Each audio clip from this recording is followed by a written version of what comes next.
Hi, I'm Dr. Chad Larson. Today, I'm going to address a participant's question from my Metabolic Magic Method program.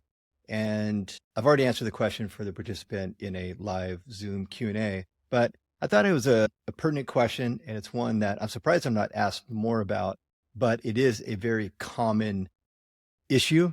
And so let's talk about it. So the question is, in the program, most people are starting out with a high processed, high carbohydrate diet. So what I mean by high processed foods, especially grain-based foods like pastas, bread, cookies, pastries, chips, things like that, things that are highly processed grain-based foods. And we're trying to switch them to a more lower carbohydrate diet. When somebody has metabolic syndrome, or they're somewhere on the metabolic spectrum, we have to really get a hold of insulin.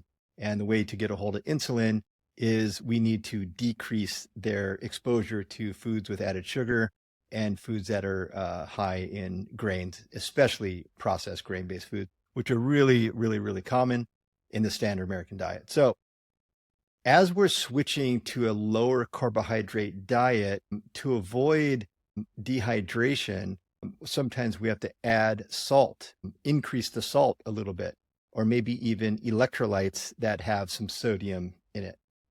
And so a question came, you suggested in the program that we should increase our salt intake on our meals and maybe even use some electrolytes. And they said, but my doctor and kind of the mainstream advice is that we have to really watch our salt intake because that can be, problem for high blood pressure, for example.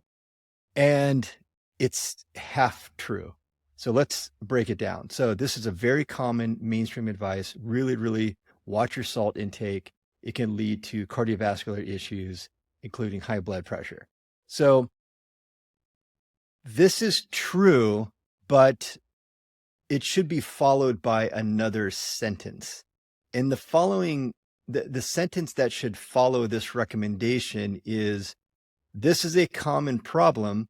The salt intake leading to elevated blood pressure is a common problem because most people have insulin resistance.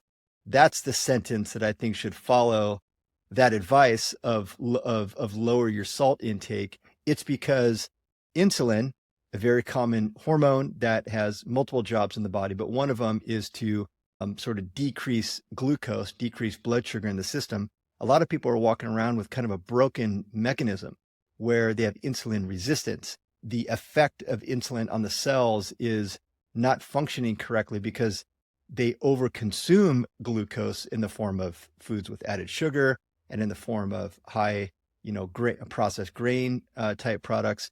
So they've kind of blown out this system and they suffer from something called insulin resistance, which is or even prediabetes. And this process causes the kidneys to retain or to reabsorb sodium. So if they weren't insulin resistant, this process of the kidneys reabsorbing sodium would not be a problem. So it's insulin that really instigates the problem. So as we're moving from a high carbohydrate, especially high processed grain-based carbohydrate diet into a low carbohydrate diet, glucose is bound up in the system with water. And water is held in the cells, or at least brought into the cells, with sodium. So as carbohydrates decrease in the person's diet, the body is going to utilize stored up glucose. This is part of the benefit of this kind of protocol. And so as they start to use more glucose, water tends to kind of drop out, fluid tends to drop out. And that's why a lot of people lose weight very quickly at the beginning of a low carbohydrate diet because of water weight, even before there's fat metabolism. And so as this water weight drops, water's kind of heavy, especially for a lot of people who have an excess amount of fluid retention and fat in their system. We get a big, kind of drop of fluid. With that fluid, that drops could be sodium, a very, a really important electrolyte that is supposed to be in a certain type of balance in the system. So in somebody who's switching from a high carbohydrate processed food diet to a low carbohydrate diet, sometimes in order for them to stay hydrated, because remember, hydration is not just water intake, it's water intake and sufficient electrolytes, which are kind of the taxi cab that pull or push the water into the cell. So you need both to be properly hydrated.